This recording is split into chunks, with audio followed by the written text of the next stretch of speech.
Fala, coração! Toda semana tem aula nova de literatura por aqui.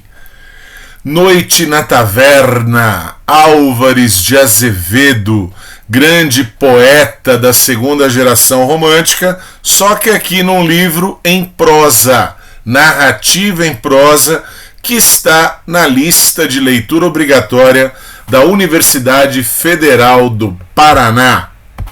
Coração, Álvares de Azevedo é o grande expoente da segunda geração romântica no Brasil. Vamos lembrar? Nós temos a divisão da poesia romântica no Brasil em 3 gerações. Primeira geração está muito ligada ainda à independência do Brasil. Então o nacionalismo ufanista, o indianismo vão aparecer na obra do Gonçalves Dias. Na segunda geração, aí sim nós temos o quê? O ultrarromantismo. E o grande nome vai ser o Álvares de Azevedo. Viveu apenas e tão somente 21 anos. Nem chega a completar os 21 anos. Beleza? Então era muito comum na época, né? Os poetas da segunda geração romântica morrerem jovens. E é o que acontece com ele. Tá bom? A gente já vai comentar isso daí. Além do livro de poesia, Lira dos 20 anos é o mais importante dele, ele tem a peça de teatro Macário e o livro de contos, narrativa em prosa, Noite na Taverna. Vejam, publicação póstuma. Como ele vive muito pouco, né, 20 anos, os livros foram publicados depois da morte dele. Aqui, coração, epígrafe que vale a pena para a gente começar a entender o livro. Bebamos, nem um canto de saudade, morrem na embriaguez da vida as dores, que importam sonhos, ilusões desfeitas, fenecem como as flores.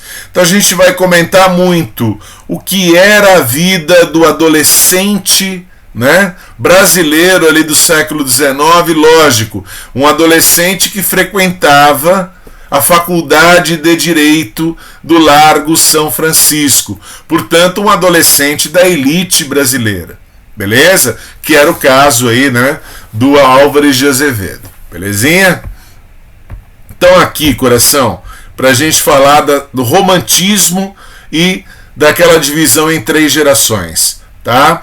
O Álvares de Azevedo é o principal nome, não é o único. A gente vai encontrar na poesia romântica da segunda geração Casimiro de Abreu, Meus 8 anos, oh que saudades que eu tenho da aurora da minha vida, da minha infância querida que os anos não trazem mais. Tem Fagundes Varela, tem Junqueira Freire, tem outros, mas o grande expoente, o grande nome é sem dúvida nenhuma o Álvares de Azevedo. Amor e morte são os temas fundamentais. Amor sonhado, não é um amor vivido, não é um amor experimentado, não é um amor vivenciado, é um amor sonhado. Ele sonha com o amor. Lembrem, ele morre com 20 anos de idade. Para ele, adolescente da época, adolescente de classe média alta, de classe alta, só havia 2 tipos de mulher: a virgem com quem ele sonhava, a virgem com quem ele espera casar, e a prostituta. Não há outro, né, meio termo aí. Ou é a virgem ou é a prostituta, isso vai aparecer no livro, tá? Então, amor e morte.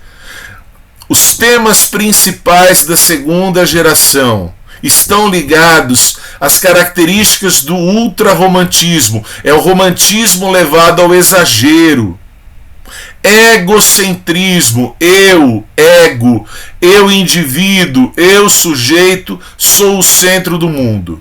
O que me torna único e diferente de todos os outros é o meu sentimento. Então é a religião do sentimento. O sentimento está acima da razão. O sentimento está acima de tudo. Então é um sentimentalismo exacerbado.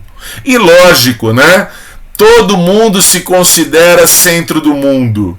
e não necessariamente isso é verdade. Então a realidade não é agradável para o romântico. O romântico prefere então fugir da realidade. Nome disso, escapismo. Vai fugir da realidade pelo sonho, o sonhar acordado, que é o devaneio, a fantasia, a imaginação, vai fugir da realidade pelo uso de drogas. E aí nós temos sim a bebida alcoólica, o vinho, o conhaque, isso aparece bastante no livro Noite na Taverna, e o tabaco, né? E o fumo, beleza? Então o charuto, ele vai escrever poemas, spleen e charutos, e vai fugir da realidade de forma final e fatal, idealizando a própria morte. Vocês vão perceber isso, né, nas narrativas aí nos contos. Lembrem, a primeira geração era ufanista, queria criar o Brasil do Gonçalves Dias, do Minha Terra Tem Palmeiras, onde canta o sabiá. O nacionalismo crítico da terceira geração vai aparecer na obra, na poesia de um Castro Alves, do Navio Negreiro. E a segunda geração, do Álvares de Azevedo, completamente alienada. Vocês vão perceber, ele só se preocupa com ele. Tudo bem? É o egocentrismo total. E aí ele vai idealizar autores, escritores europeus. Ele não está nem aí para o Brasil. Beleza? Então é um pouco aí o retrato, né, de uma total indiferença com o país, com o Brasil, que acabava de se tornar independente de Portugal. Para sair da poesia e entrar no livro, quero lembrar aqui a estrofe mais famosa dele, poema Lembrança de Morrer. E aí você vai encontrar lá o epitáfio que ele escreve para ele mesmo, que define, né, o que é o mal do século, o spleen, o tédio. Spleen é uma palavra em inglês que quer dizer originalmente baço, mas eles acreditavam que o baço, um problema no baço, era responsável pelo tédio, pela melancolia, por aquilo que hoje a gente chama de depressão. Beleza? Então a vida não tem graça, por isso eu prefiro o quê? A morte. A vida não satisfaz todos os meus desejos. A realidade não percebeu o quanto eu sou genial. Eu sou um gênio incompreendido. É essa a atitude romântica. Então ele foge. E ali, né? Fantástica estrofe. Descansem o meu leito solitário na floresta dos homens esquecida. A sombra de uma cruz escrevam nela. Foi poeta, sonhou e amou na vida. Então, é o resumo, né? Foi poeta. Ele viveu muito mais para a literatura do que para a vida real. O que ele leu, o que ele escreveu em 20 anos de vida foi muito mais do que aquilo que ele pôde aproveitar, né? As vivências de fato. Sonhou, ele está sempre ali idealizando, sonhando, desejando, e amou na vida, o sentimentalismo. Tá bom? Então aqui vocês têm o resumo das características do Álvares de Azevedo, seja na poesia, seja na prosa. Isso vai ser importante para a gente entender a sequência aí, tá bom?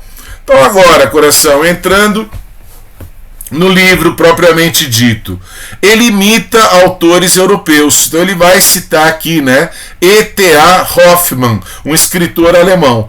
Então os contos de Hoffmann vão servir aqui de base para ele, para aquilo que ele vai fazer. Tá bom? Primeiro capítulo, Uma Noite do Século. Vocês vão perceber, existe um narrador em terceira pessoa. Esse narrador vai focalizar o quê? Uma taverna onde alguns, né, homens se reúnem ali para beber, para encher a cara. Enquanto estão bebendo vinho, vão contando histórias. Vamos dizer, né? Vão contando vantagem. Beleza? É o que aparece ali. Então, eu sempre gosto de partir do texto, da leitura do texto. É fundamental. Isso é literatura. Tá bom? Isso é a arte da palavra escrita. Não dá para ficar falando de literatura sem ler literatura. Tá bom? Então eu leio com vocês. Tá certo? Leio para vocês também. É uma forma de ensinar a ler, tá bom? Então vamos lá. A verdadeira filosofia é o epicurismo, Epicuro, filósofo grego. Hume bem o disse. Percebam, né? Ele vai fazendo citações o tempo todo. É aquele adolescente exibido, né? Quer mostrar erudição, quer mostrar conhecimento o tempo todo. Hume bem o disse. O fim do homem é o prazer. Lógico que isso daqui, coração, é o que ele queria. É o desejo dele. Era a realidade? A realidade dele era um tédio. Um estudante no Largo São Francisco, aqui em São Paulo, o que era São Paulo no século XIX, metade do século XIX? Uma província, um lugar muito pequeno, não tinha nada. Não tinha essa badalação toda. Beleza? Então, assim, a vida dele era um tédio, então ele sonhava com isso. É muito mais o desejo do que a realidade do Álvares de Azevedo, tá bom? Daí vede que é o elemento sensível das sensações quem domina.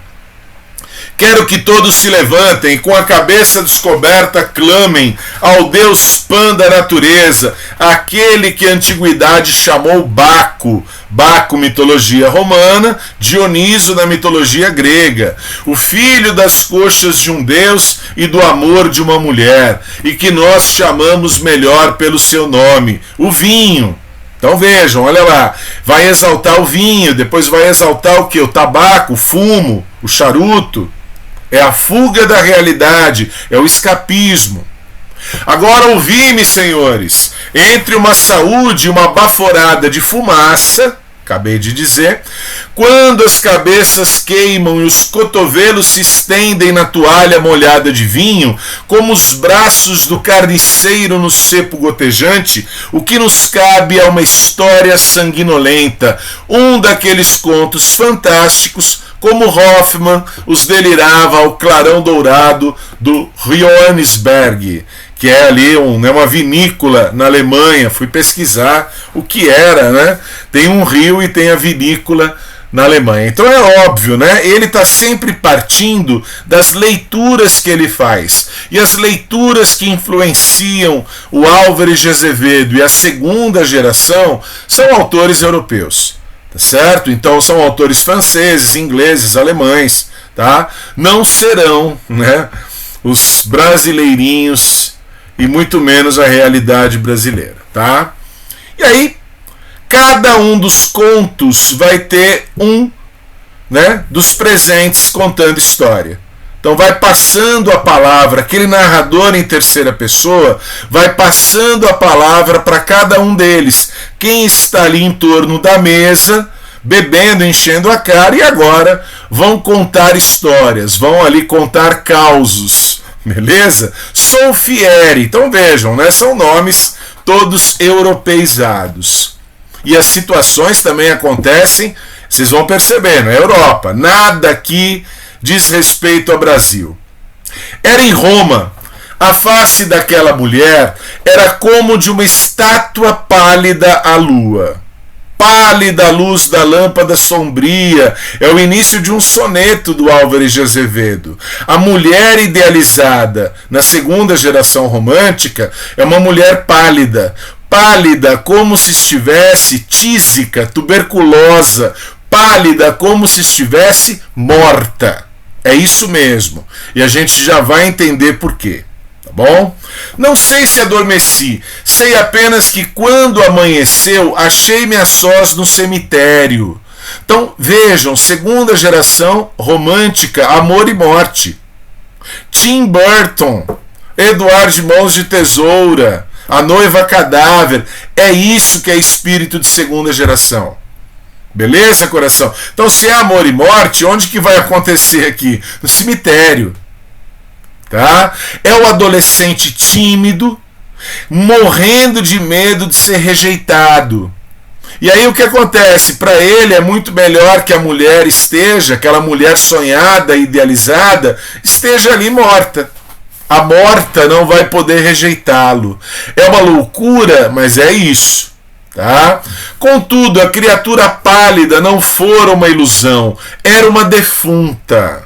E aqueles traços todos me lembraram uma ideia perdida. Era o anjo do cemitério. Cerrei as portas da igreja, que ignoro por que eu achara abertas. Tomei o cadáver dos meus braços para fora do caixão. Tomei-a no colo. Preguei-lhe 1000 beijos nos lábios. Ela era bela, sim. Rasguei-lhe o sudário, despi-lhe o véu e a capela como noivos despe a noiva. Nunca ouvistes falar de catalepsia? Né? Então não estava morta, né? Vai voltar à vida. 2 dias e 2 noites levou ela de febre assim. Morreu depois de 2 noites e 2 dias de delírio. De qualquer jeito, coração, é uma mulher que está inconsciente. Beleza? Então ele vai desfrutar do amor de uma mulher que está inconsciente. E óbvio, né? Vocês vão perceber a sequência. Morta, defunta. Tá? Então é necrofilia? É. Então vocês vão ter no Noite na Taverna uma série de absurdos. E o primeiro deles aqui é a necrofilia. É o amor com cadáveres. Tá certo? E bem nesse espírito, né? A mulher morta, ela não vai poder rejeitá-lo, ela não vai poder dizer não. Então é simplesmente a satisfação dos desejos dele. Amor sonhado. É um amor exclusivamente sonhado. É o amor que está ali, né, partindo só dele. Não existe recíproca. Tá? Tomei-a então pela última vez nos braços, apertei-a a meu peito muda e fria, beijei-a e cobri-a, adormecida do sono eterno, com o lençol de seu leito, fechei-a no seu túmulo e estendi meu leito sobre ele. Então o leito de amor sobre a morta, a noiva cadáver. Belezinha, coração, tá? Então esse é só o primeiro. E aí é lógico, cada um que vai aparecer, né, cada um que vem na sequência vai querer impressionar mais ainda. Então se o primeiro começou com necrofilia, imaginem o que vem pela frente. Bertrand, nomes nada brasileiros. Um outro conviva se levantou.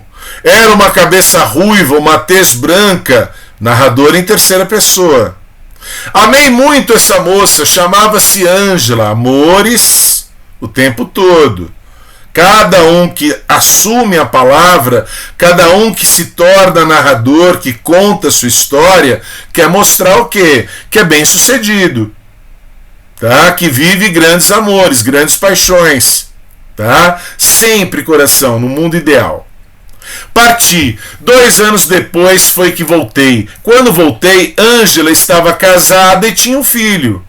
Contudo, meu amor não morreu, nem o dela. Então vejam, né? A realidade está ali impedindo o relacionamento, mas eles sempre vão além da realidade.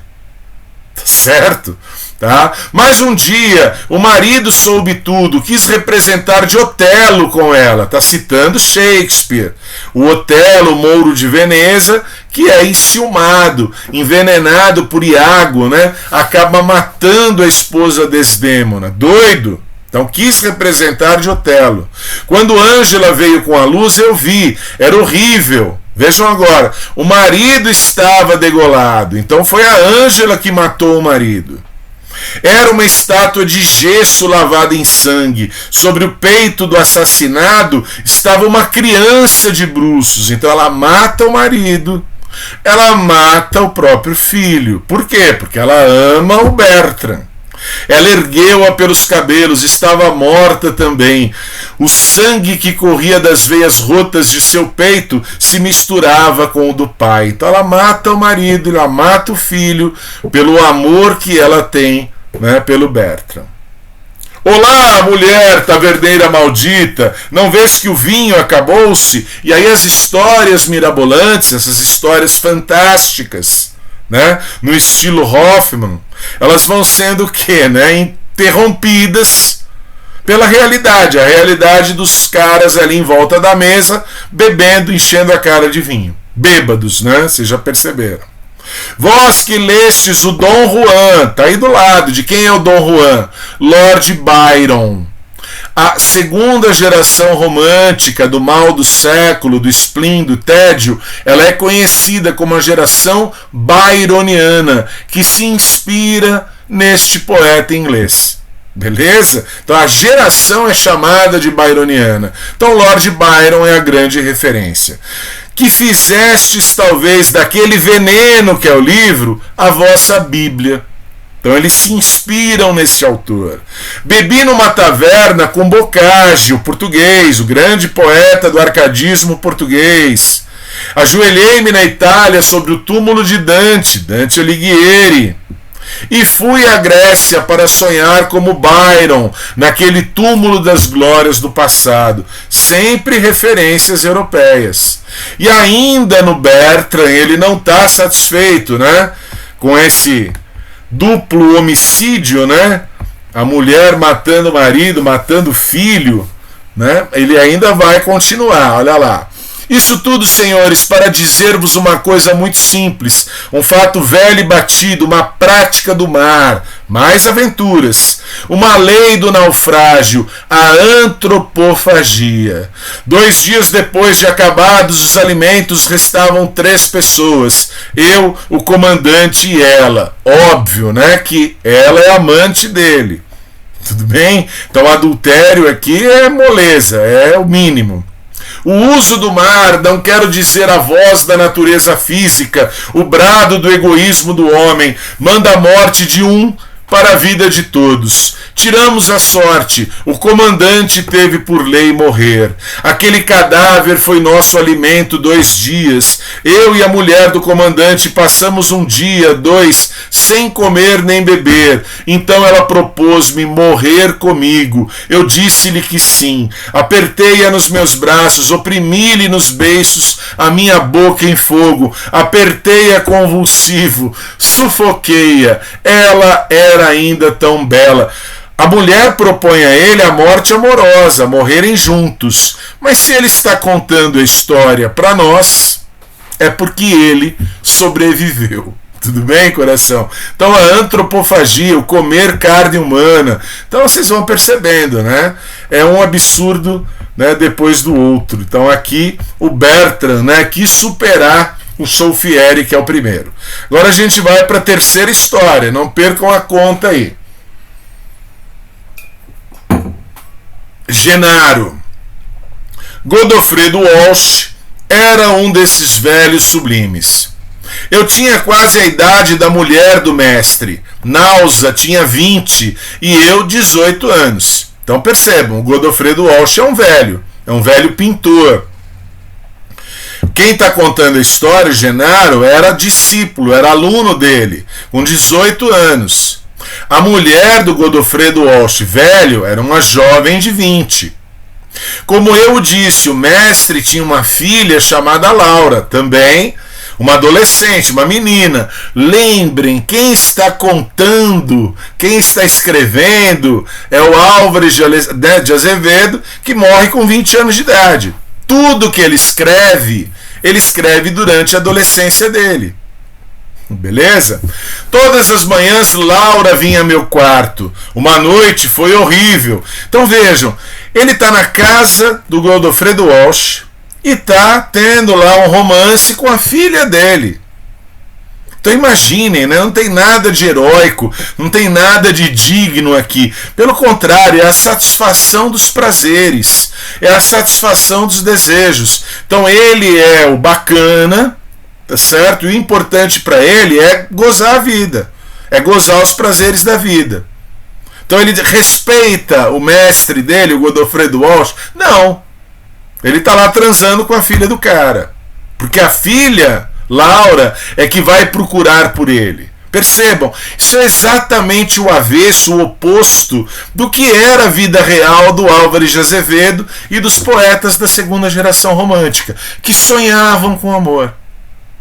Beleza? É isso que você tem que perceber aqui.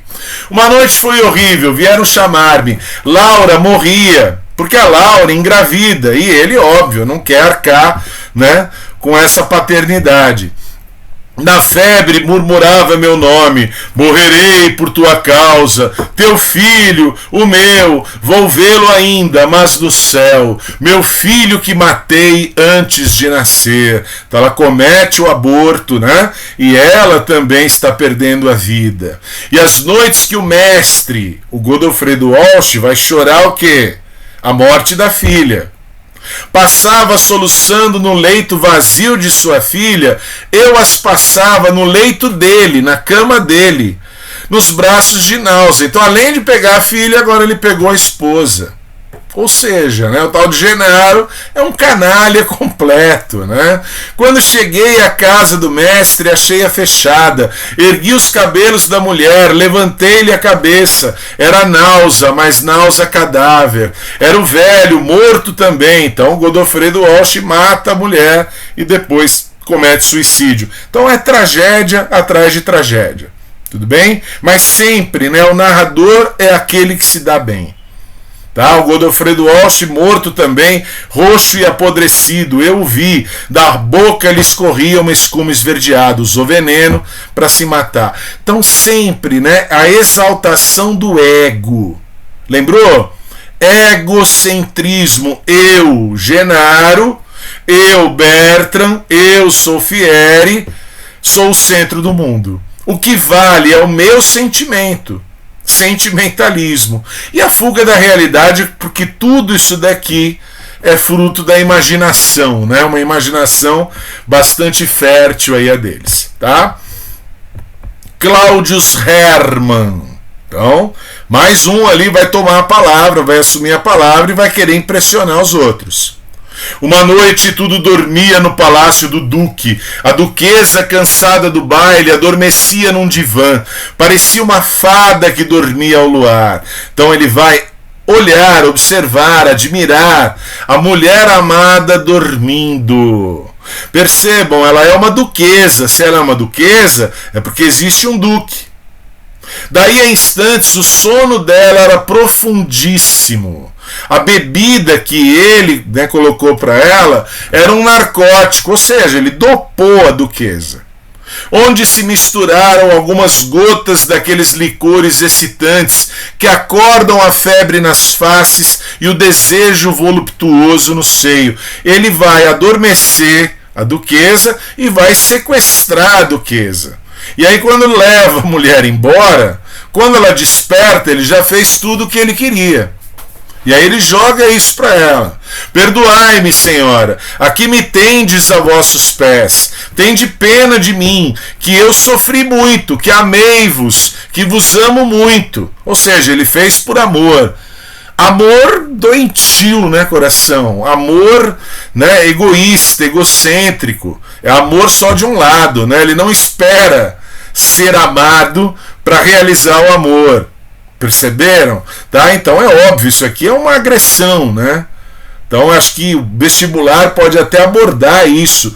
É uma violência contra a mulher. Tudo aquilo que a gente lê na segunda geração, tá? Não deixa de ser a violência contra a mulher, o feminicídio, né? Que se fala bastante. Compaixão, que serei vosso escravo. Aí fica idealizando um amor, né? Só que é um amor doente. Lembra-se que hoje não poderás voltar ao mundo. O duque Máfio seria o primeiro que fugiria de ti. A torpeza do adultério.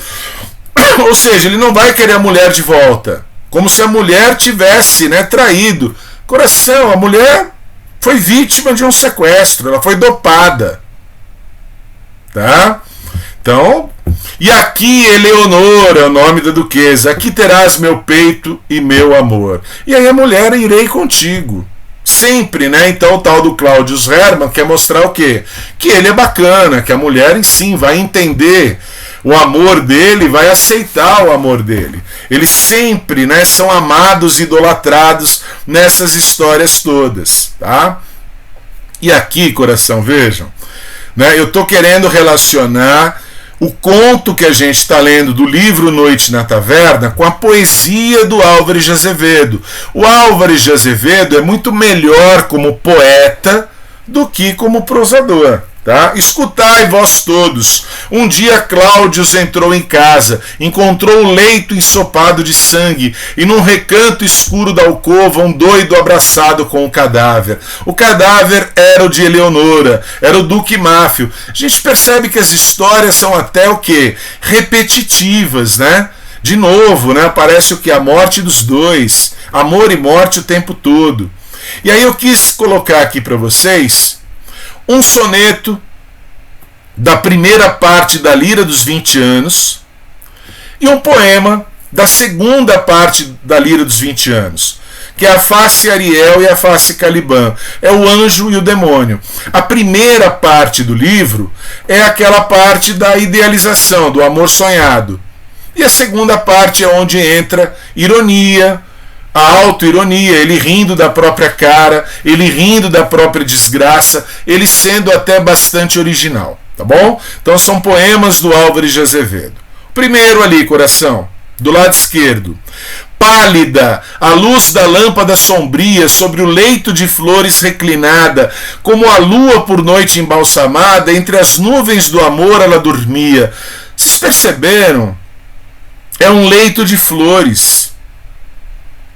A mulher pálida, pálida como a lua, comparada à lua, tão inacessível como a lua. Coração, ela está ali embalsamada, ou seja, é como se ela estivesse morta. Também na poesia dele. Então ele vai admirar, ele vai ali louvar a mulher amada enquanto ela dorme. Enquanto ela dorme como se estivesse morta, ela não vai recusá-lo, ela não vai rejeitá-lo. Beleza? E aí ele pode sonhar à vontade. É um sonho erótico, lógico. Ele está só usando a imagem da amada. Pensou em masturbação? É isso. Tá? É a segunda geração romântica. E do outro lado, né, no poema que eu tirei da segunda parte, é ele rindo disso. É ela, é ela, murmurei tremendo, e o eco ao longe murmurou, é ela. Eu a vi, minha fada era e pura, a minha lavadeira na janela. Então a mulher amada não é a burguesinha, não é a virgem, né, com quem ele sonha casar. Não, é a lavadeira, é a mulher do povo. E ele vai também, né, ver a mulher, né, a lavadeira dormindo. Quando ele vê um bilhete entre os seios da amada, ele imagina que são versos de amor para ele. Quando ele vai lá buscar, raptar, sequestrar aquele bilhete, ele vai ler e é uma relação de roupa suja. Então aí é ele rindo da própria desgraça. Mas a situação, coração, é a mesma, né? É a mesma do que a gente está vendo aqui, está lendo no Noite na Taverna. Estamos chegando ao final. Johann. Aqui a história vai invadir a realidade deles, a realidade da taverna, tá bom? Mas já é o final. Era em Paris, num bilhar. Então, sempre é Roma, é Paris, nunca é Brasil. Brasil inexiste aqui. Jogava contra mim um moço, chamava-se Arthur. Senhor, disse ele, não há meio de paz entre nós. Um bofetão e uma luva tirada às faces de um homem são nódoas que só o sangue lava. É, pois, um duelo de morte. Senhor, sois um homem de honra. Se eu morrer, tomai esse anel. No meu bolso achareis uma carta. Entregareis tudo a... Então ele está lá jogando sinuca, jogando bilhar. Há uma ofensa entre eles e eles vão resolver tudo num duelo. Num duelo, só um dos dois vai sair vivo. E é óbvio que ele, né, Johann, vai sair vivo. Ele que está contando a história. E ele prometeu que, né, levaria essa carta para a pessoa ali que ele combinou. Né? Ele vai. Foi à entrevista. Era no escuro. Tudo escuro, tudo noturno. O ambiente da segunda geração é o ambiente noturno, é o cemitério. Tinha no dedo o anel que trouxera do morto. Foi uma noite deliciosa. Então ele chega lá como se fosse um encontro amoroso. Como se ele fosse o Arthur que morreu. Então ele ocupa o lugar do outro, ele se aproveita. Sempre, né? É o egocêntrico se aproveitando da situação.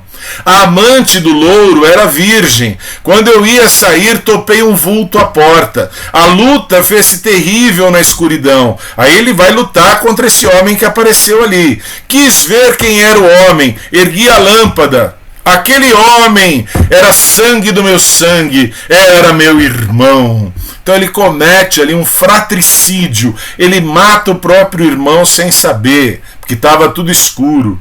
O que tenho, não o vedes, pois? Com quem que ele transou ali? Quem era a namorada do Arthur? Era minha irmã. Então a gente tem uma relação incestuosa. Então ele não teve dolo, né? Não teve intenção, mas ele acabou o quê? Né? Transando com a própria irmã, relação incestuosa, e matando o próprio irmão, fratricídio. E aqui, coração, chegamos ao último capítulo do livro Noite na Taverna, né? Último beijo de amor. A noite ia alta, orgia findar. Percebam, orgia verbal. A única orgia que acontece aqui é a orgia etílica, eles estão lá bebendo, e verbal, falando, contando vantagem, contando mentira. Os convivas dormiam repletos nas trevas, todo mundo bêbado ali. A porta abriu-se, entrou uma mulher vestida de negro. Quando a luz bateu em Arnold, ajoelhou-se, quis dar-lhe um beijo. Arnold, vocês perceberam, não contou história nenhuma. Alongou os lábios, mas uma ideia susteve. Ergueu-se. Quando chegou a Johann, que dormia, um riso embranqueceu-lhe os beiços, o olhar tornou-se-lhe sombrio. Tu? E não é um sonho? És tu?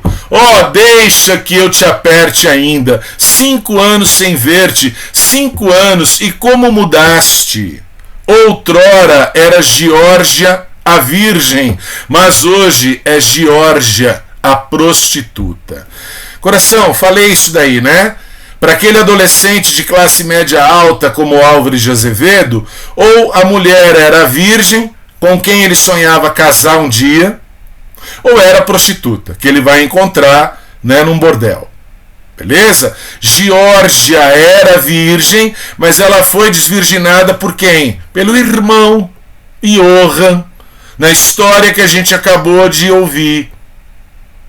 E agora, né, com tudo que aconteceu com ela, tá? Virou a prostituta. Não me chames Arnold. Olha agora a grande revelação. Chama-me Arthur. Aquele Arthur que a gente acreditava morto, não morreu. Está aí, agora com, né, o nome de Arnold.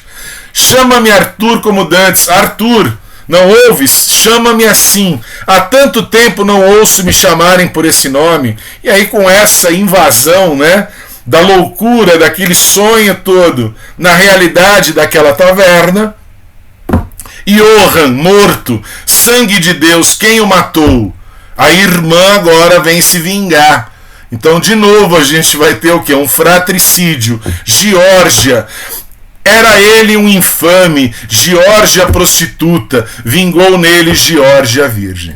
Então, com mais essa, né, a gente encerra o livro. Então, o livro que o vestibular aqui, a Universidade Federal do Paraná, colocou numa lista de leitura obrigatória, é importante como, né, conhecimento da literatura brasileira, mas, né, espero que a abordagem aqui seja uma abordagem crítica, né, em relação à temática que é apresentada. Tá bom? Então vamos aguardar aí para ver como que o vestibular vai cobrar isso daqui. Tá? Qualquer dúvida, coração, manda para mim aí nos comentários, tá bom? Aquele abraço, valeu, fui!